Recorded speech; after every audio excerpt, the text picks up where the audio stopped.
Good morning, Village School, and welcome to today's live newscast. We hope you had a good weekend. Your newscasters are Ally from Mrs. Lococo's class. And also Jasmine from Miss Lococo's class. Today is Monday, October 26, 2009. It is day 3. The character education thought of the day is, trusting in your friends will help them trust you.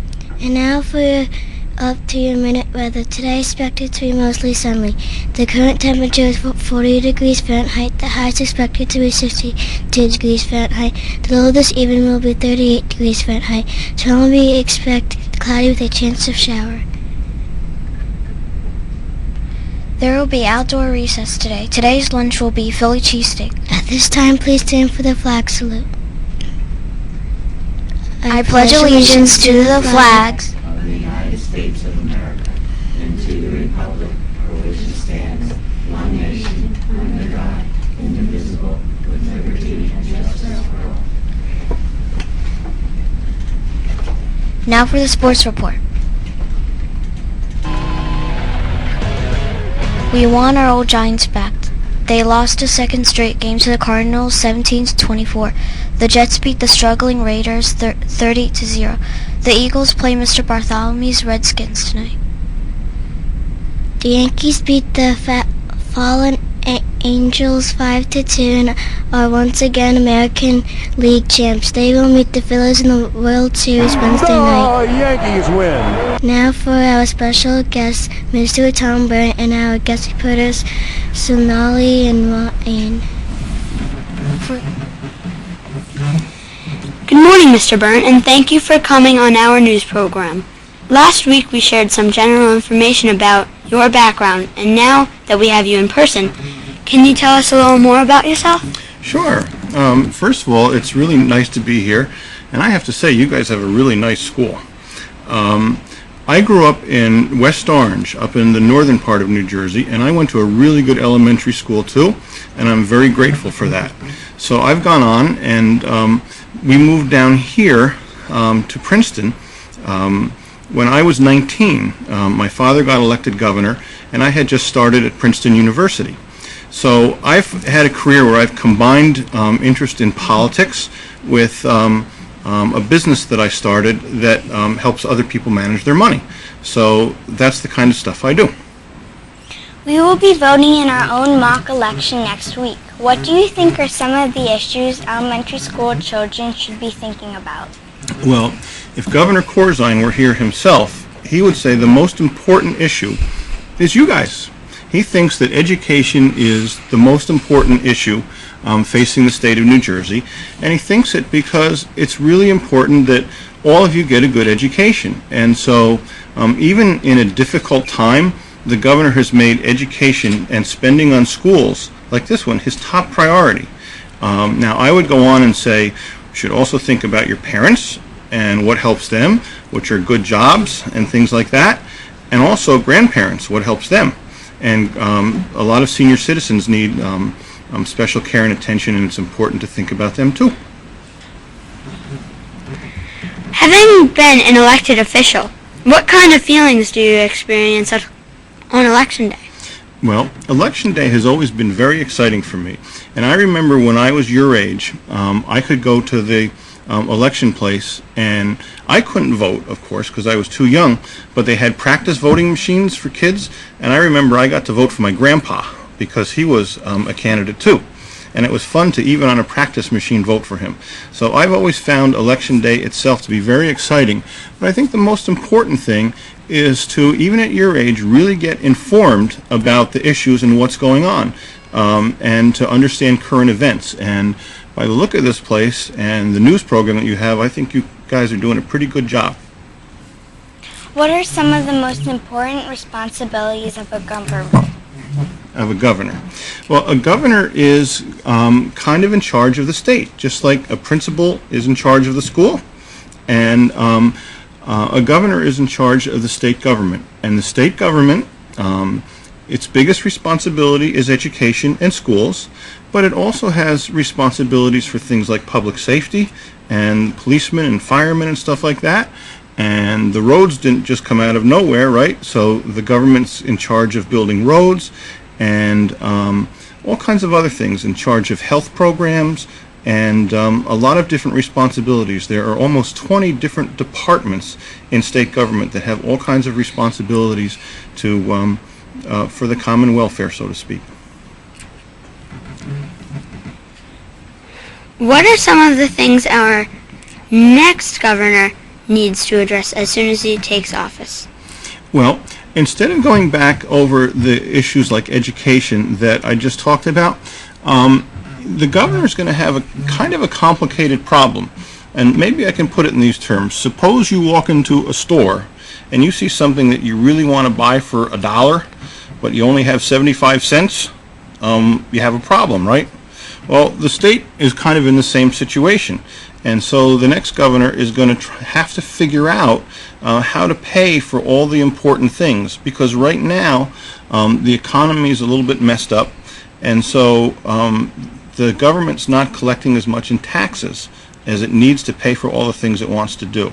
And so the next governor is going to have to really think hard about that.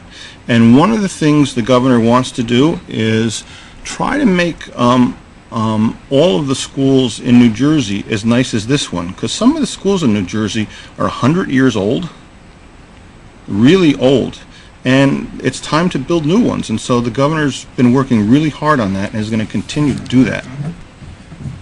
How can the governor improve education in schools like ours? Well, one of the important things is what I was just talking about, having a really nice school to be in, and then it's obviously important to have really good teachers, and it's important to have classes that aren't too large so that everybody gets some individual attention and everybody gets called on and stuff like that. And so there's a lot of things to do, but I think those are some of the most important ones. What can kids do to have an impact on government? Well, kids can help out at a young age. First of all, you can talk to your parents about the election and who you think they should vote for. A lot of times, parents tell kids who they think they should vote for, but you guys can say, well, you know, I heard this thing, or I learned that thing, or I read an article, and so you can have a discussion. And so talk to your parents, you can talk to your friends, and read articles. And then a lot of kids, more teenagers, but kids can start getting involved in campaigns by volunteering in headquarters and passing out literature. And sometimes it's fun just to go to events and see politicians and listen to them speak. So those are some of the things you can do. When you were a kid, how did you feel to have a dad as governor? Well, remember, I was 19 when my dad got elected. But even though I was older, it was still really exciting, and it's a hard job, and my dad probably had to work harder than a lot of people. You're never really off duty, so to speak. I mean, your schedule can go from 7 o'clock in the morning till 9 or 10 o'clock at night, and every day, not just on Monday through Friday.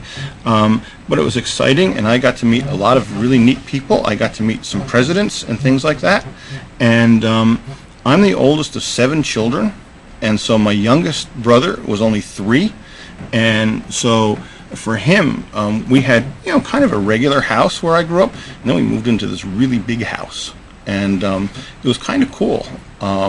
And so it was exciting in a lot of ways, but the most exciting thing, I think, was just getting to travel all over New Jersey and meeting lots of really neat and interesting people. Do you have any responsibilities to help your dad when he was governor? Well, yeah, I did give my dad advice, and I helped him on his campaigns. And just like today, Governor Corzine, he has a lot of places he's trying to get all over the state, and there's over 8 million people here. And so he can't be everywhere, even though he would have loved to have come here. He just couldn't today because he had too many other things. And so I did some of that same stuff for my father. I would go around and I would give speeches to a couple hundred people. And at first I was nervous, but the more you do it, the easier it gets. And then there were certain issues, particularly issues affecting young people, that I would tell my father my opinion, and sometimes he would listen. He didn't always take my advice, but he at least listened, so that was good. Did you live in a governor's mansion? Well, I had a room in the governor's mansion, but even though I was the oldest kid, I got the smallest bedroom, which I didn't like so much. But the reason I got the smallest bedroom is because I wasn't there that much because I was already in college. So on vacations and at times like that, I was home. And the other thing that was cool is because I went to Princeton University, which is right down the street from the governor's residence, if something really special was going on, I could come home and be part of it. So do you guys remember the name Jimmy Carter? He was a president quite a while ago. And but when he was running for president, he came to our house and slept overnight, so I got to talk to him for a really long time, and that was really neat.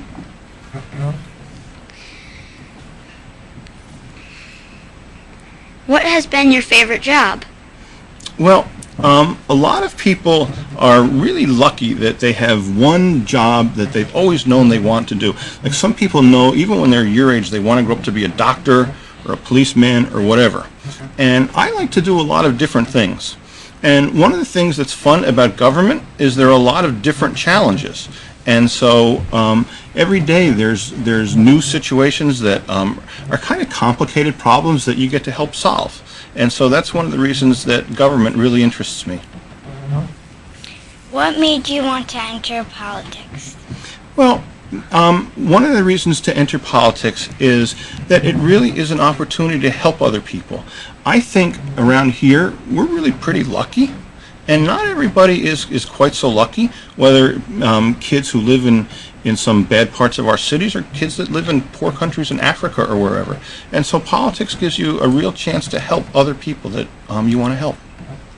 Now back to our newscasters. This is Jasmine signing off. And Ellie signing off. Tune in tomorrow for another exciting edition of VES News. Have a magical Monday!